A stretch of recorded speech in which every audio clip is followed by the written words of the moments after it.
Hello అండి. Welcome back to our channel. Pre wedding theme అయితే శనివారంతో అయితే కంప్లీట్ అయితే అవ్వలేదండి. ఆదివారం కూడా ప్రసారం కాబోతుంది. ఇప్పుడు దానిలో భాగంగానే నిన్నైతే 2 జంటలైతే ఫైనల్ టాస్క్ అయితే సెలెక్ట్ అయిపోయినాయి. అవి సోనియా వాళ్ళ జంట, రాకేష్, సుజాత వాళ్ళ జంట అయితే. ఇవాళ అయితే మిగతా వాళ్ళకైతే టాస్క్‌లయితే పెట్టారండి. ఆ టాస్కుల్లో అయితే ఒక టాస్క్‌లో అయితే కమలాకాయలతో అయితే ఆడారండి. ఆ టాస్క్‌లో అయితే అన్ని జోడీలు ఆడినాయి. సోనియాను, రాకేష్ వాళ్ళు తప్ప. అక్కడున్న వాళ్ళందరూ బాగానే ఆడారు కానండి. ఒక్కొక్కళ్ళు ఒక్కొక్కసారి ఔట్ అవుతుంటారు కదా! అలా అందరూ ఔట్ అయ్యారు కానీ, కవిత మాత్రం చివరిదాకా ఉందండి. అమర్ కూడా అలాగే ఉన్నాడండి. కవిత మిగతా వాళ్ళందరికీ చాలా అంటే చాలా పోటీ ఇచ్చిందండి. గట్టి పోటీయే ఇచ్చింది కవిత అయితే. తనైతే ప్రెగ్నెంట్. ఈ టైంలో కూడా తను చాలా అలర్ట్‌గా గేమ్ ఆడి, చాలా అలా గెలవటం అయితే చాలా అంటే చాలా బావుందండి. అదే అమర్ అయితే ఆ టాస్క్‌లో అయితే విన్ అయ్యాడండి. కవిత పాపం చివర్లో ఓడిపోయింది. అమరైతే నా చెల్లెలికి ఇస్తానని చెప్పేసి ఆ విన్నింగ్ నేను ఇస్తాను కవిత కంటే పర్వాలేదు వద్దంటారండి. నాగలక్ష్మి అయితే మా అన్నయ్యను కవిత అయితే ఖచ్చితంగా గెలుస్తారు. వద్దు వాళ్ళు ఆడి గెలుస్తారని చెప్పేసి అయితే అంటుంది. కానీ అమరును కవిత బాండింగ్ అప్పుడు చూస్తే బ్రదర్ అండ్ సిస్టర్ లాగే అనిపించిందండి. ఇకైతే నాలుగో రౌండ్‌లో అయితే కిల్లీ పెట్టారండి గేము. అందులో అయితే అభయ్, నవీన్ వాళ్ళ జంట అయితే విన్ అయింది.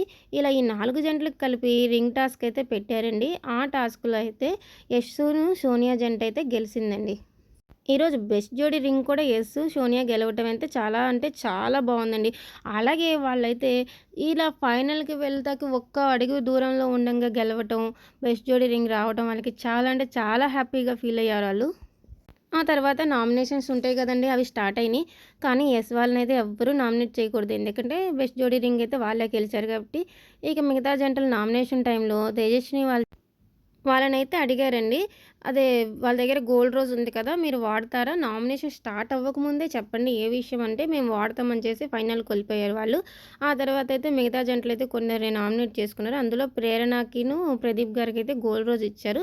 ఎందుకంటే వాళ్ళ దగ్గర చాలా రింగులైతే ఉన్నాయి. అదే కాక ప్రేరణవైతే వైల్డ్ కార్డ్‌లో వచ్చి బాగా ఆడిందని కూడా మెచ్చుకున్నారు. తర్వాత అయితే లాస్యా వాళ్ళ జోడీ, అభయ్ నవీన్ వాళ్ళది, ఆదిరెడ్డి వాళ్ళ జోడీ అయితే ఫైనల్‌కైతే ఇంకా వెళ్ళలేదు. వాళ్ళకొక టాస్క్ పెట్టారు. ఆ టాస్క్ అయితే భార్యని ఎత్తుకోవాలి. అలా అయితే అభయ్ నవీన్ వాళ్ళు, లాస్యా వాళ్ళైతే ఓడిపోయారు. ఆదిరెడ్డి అయితే గెలిచేసాడు ఈ టాస్క్‌లో. ఫైనల్‌కెళ్ళిపోయాడు.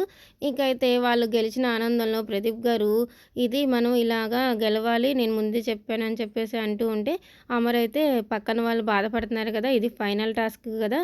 ఇంకా ఫైనల్‌కెళ్ళిపోతాం కదా! కొంచెమన్నా ఆలోచించాలని చెప్పేసి అంటూ ఉంటాడు.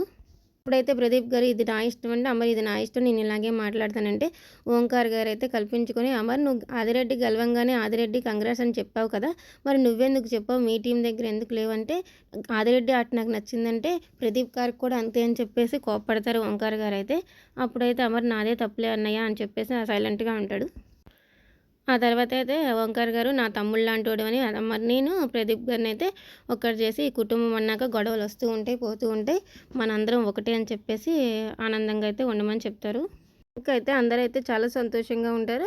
అప్పుడైతే ఇంకా నామినేషన్‌లో అయితే లాస్య వాళ్ళ జంటను, అభయ్ నవీన్ వాళ్ళ జంట అయితే ఉండిపోయారు కాబట్టి వాళ్ళైతే ఎలిమినేట్ అయిపోయారండి. ఫైనల్ టాస్క్‌లో అయితే వాళ్ళు ఆడట్లేదు. ఇకైతే ఈ అప్డేట్స్ కనుక మీకు నచ్చితే మన వీడియోనైతే ఒక లైక్ చేయండి. అలాగే ఛానల్‌ని అయితే సబ్స్క్రైబ్ చేసి పక్కనే ఉన్న బెల్ సింబల్‌ని కూడా కొట్టేయండి.